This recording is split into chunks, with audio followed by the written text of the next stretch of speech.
We have already discussed how the trauma of the First World War and the turbulent interwar years led various political and ideological movements of the time to incorporate anti-Semitism in their ideologies and policies.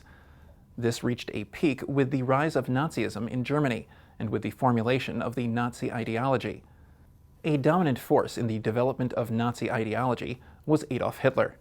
Born in a small town in Austria in 1889 to a family of minor landowners, Hitler moved to Munich in 1913. When World War I broke out the following year, he joined the German army, serving in France and in Belgium. He was promoted to the rank of Lance Corporal. After the war, Hitler returned to Munich. Like many others in the German sphere, he was embittered and humiliated by Germany's defeat in World War I and was further outraged by the terms of the Versailles Treaty. He soon joined the small and marginal anti-Semitic German Workers' Party that changed its name in 1920 to the National Socialist German Workers' Party, or the Nazi Party for short. It is within the ranks of the party that he found a political home among others who despised Germany's democratic Weimar government and who blamed Marxists and Jews for the country's problems. Hitler was quickly recognized as an extraordinary and charismatic public speaker, and in 1921 became his party's all-powerful chairman. By 1923, the Nazi Party swelled to an estimated 56,000 members. As mentioned, the first years of the Weimar Republic were difficult and tumultuous. Under the leadership of a social democratic government, the Republic faced an economic crisis, which stemmed from the immense expenditures of war, the damage to industrial production capacity, the transition from a war economy to a peace economy, and the high level of reparations that Germany was forced to pay under the Versailles Treaty. This was accompanied by extreme anti-republicanism, which brought about a wave of political assassinations.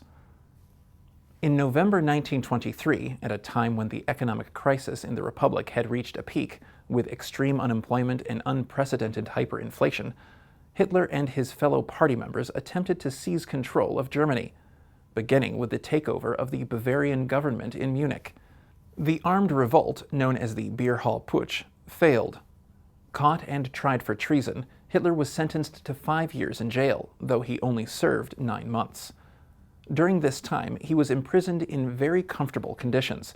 He had a private room in which he received his many guests, got regular deliveries of newspapers and books, and was surrounded by his personal assistant and friends. Most of his time in prison was dedicated to the composing of Mein Kampf, My Struggle, his political autobiography in which he outlined his vision for a new future for Germany and the main principles of Nazi ideology or worldview. These continued to be formulated in the following years by Hitler himself and by other central figures in the Nazi Party. What then were the main principles of the Nazi ideology?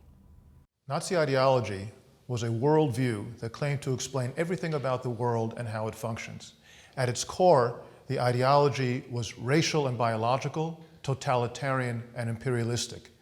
Nazi ideology viewed the world as divided into races, with superior and inferior races. And of course, the Aryan race, the so-called Aryan race, was the superior race to which the Nazis attributed all positive developments in humanity, in arts, in science, in technology, and so on.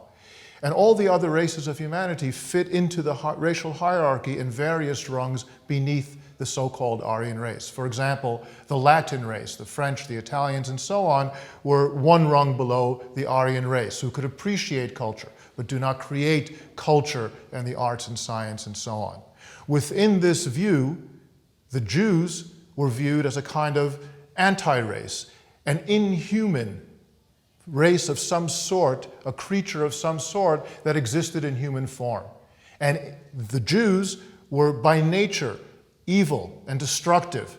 It was by no accident that the Nazis viewed the Jews in their ideology as a kind of microbe on the one hand, or as the devil incarnate on the other.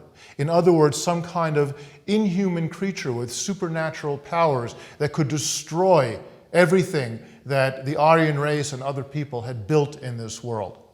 Where did the Nazis get these ideas from?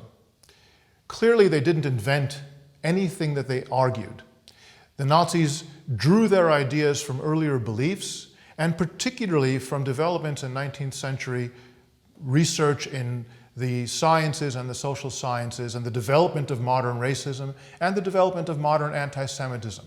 What the Nazis did was bring all of this together into one cohesive ideology that was setting out to explain everything. And from that ideology, they argued that the Aryan race has the natural right to rule, and as such, various policies derive from that natural right to rule. For example, the Nazis argued that they had a right to expand eastward into the territories of the lesser, subhuman Slavic peoples, as they argued, because they argued falsely that Germany was the most crowded nation on earth, and therefore, because they were superior and had the right to rule, they could expand into the territory that was unfairly peopled by subhumans. They also, because of their ideology, developed other policies. For example, the policy during the course of World War II, known as T4, or as the euthanasia program, through which they murdered some 200,000 or more mentally handicapped and some physically handicapped Germans, most of them Aryans, but from a Nazi point of view, defective Aryans who didn't contribute to society. Nazi ideology then set out, as other ideologies developed in the same period of the late 19th century and the 20th century, they set out to develop, as they saw it, a perfect world. And they claimed to have that recipe to develop a perfect world. Such utopian ideas tend to develop worlds that are full of destruction. Nazi policymaking then was the introduction, the newness that the Nazis brought to this world. Not the specific ideas that they brought together from the 19th century, but rather making those ideas, coalescing them into one distinct worldview to explain how the world functions and how it ought to function, and then turning that ideology into the engine for policymaking, first of all for Germany, and ultimately for all the world. And within that policymaking, a special place was set aside for the Jews. The Jews who constituted the greatest threat to the world because of their destructive nature and because of their immutable nature they cannot change. And hence Nazi policymaking regarding the Jews, which stood at the heart of Nazi ideology, also ultimately was part of what stood at the heart of Nazi policymaking and led in the end to the final solution. Nazi totalitarian thinking was on two levels. First of all, that there is no equality among nations or races. Clearly, the Aryan race needs to rule and the German people need to rule. But at the same time, Nazi totalitarianism was internal. How was that nation and how were those people going to be ruled within Germany and within the Aryan race? It was going to be through what developed in Nazi ideology as the Führerprinzip, the principle that the Führer, the leader, Hitler, embodies the will of the nation, the will of the race, and as such, to argue against what he says, to argue against what he determines as policy, is to argue against the race and is therefore unacceptable. And as such, totalitarian rule, and no other kind of rule, was the only way to go. Nature and biology are very important in this worldview because according to nature and their interpretation of nature, there is a hierarchy in nature. And this stands versus the main idea of this era, as they perceived it, and that is equality. Equality emerged with the Enlightenment, was implemented with the French Revolution, and Nazism stood opposite to that idea. Now, where comes equality from? Equality, which we find in socialism, in communism, in capitalism, in democracy, comes from the Enlightenment. Enlightenment emerged from Christianity. Christianity emerged from Judaism. So we are coming back. Jews are at the origin of the idea of equality. Therefore, everything, Marxism, and capitalism are Jewish, and it is wrong to think that they are opposites. Right?